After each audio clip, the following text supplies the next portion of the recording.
খোদ বিডিও অফিসের মধ্যেই 10 মাইক্রনের নিচে নিষিদ্ধ প্লাস্টিক ক্যারি ব্যাগ করে সরকার নির্ধারিত মূল্যে বিক্রি হচ্ছে আলু, যা নিয়ে সমালোচনার ঝড়। সম্প্রতি বাজার দর বৃদ্ধি নিয়ে রাজ্যের মুখ্যমন্ত্রী মমতা বন্দ্যোপাধ্যায় টাস্কফোর্স গঠনের মধ্য দিয়ে প্রতিটি জেলা শাসক, মহকুমা শাসক এবং বিডিওকে নজর রাখতে বলেছেন। অন্যদিকে সুফল বাংলা স্টলের মধ্য দিয়ে আলু সহ নিত্য প্রয়োজনীয় আনাজ এবং অন্যান্য খাদ্যদ্রব্যের ন্যায্য মূল্যে বিক্রি করে বাজারে সমতা আনার চেষ্টা করছেন।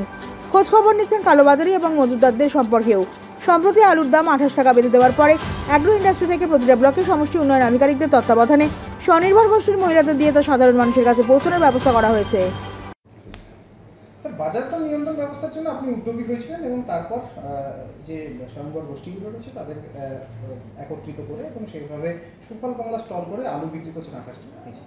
তবে প্রশ্ন উঠছে বা এলাকাবাসী, পরিবেশ কর্মী এবং যারা রাজ্যের বিরোধী দল তারাও প্রশ্ন করছে যে একজন বিডিও অফিসের ভেতর কিভাবে প্যাকেটজাত দ্রব্য অর্থাৎ প্লাস্টিকে করে আলু বিক্রি হচ্ছে, যেটা সরকার যখন প্লাস্টিক বিরোধী বিভিন্ন শিবির করছে এবং অভিযান চালাচ্ছে, কেস করছে, সেখানে একটা ব্লক অফিসের ভেতর থেকে প্যাকেটে করে কিভাবে এই আলু বিক্রি করা হচ্ছে, কি বলবেন এই বিষয়ে? সুফল বাংলাতে আলু বিক্রি হচ্ছে সাধারণ ক্রেতার সুবিধার জন্য।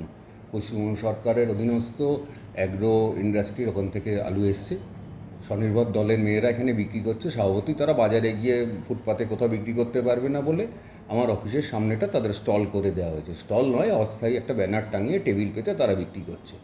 সাধারণ ক্রেতা আলু ব্যাগে করেই নিয়ে যাচ্ছে। কারোর যদি পলিথিনের দরকার থাকে ওখানে বলা আছে অ্যালার্ড লিমিটেড বেশি 10 মাইক্রনের বেশি প্লাস্টিক তারা ব্যবহার করবে।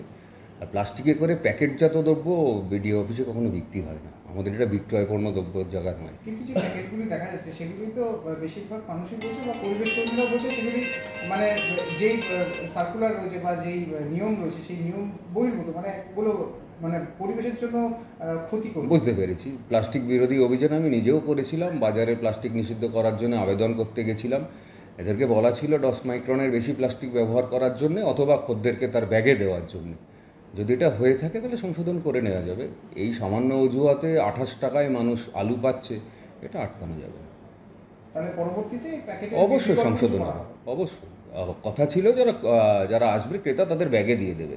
এবার প্রতি 2.5 কেজি না মেপে ওরা হয়তো টি প্যাকেট করে রেখেছিল। যাই হোক, তাই যদি হয় 10 মাইক্রনের বেশি যদি ব্যবহার না করে আমি 10 মাইক্রন ব্যবহার করাবো অবশ্যই।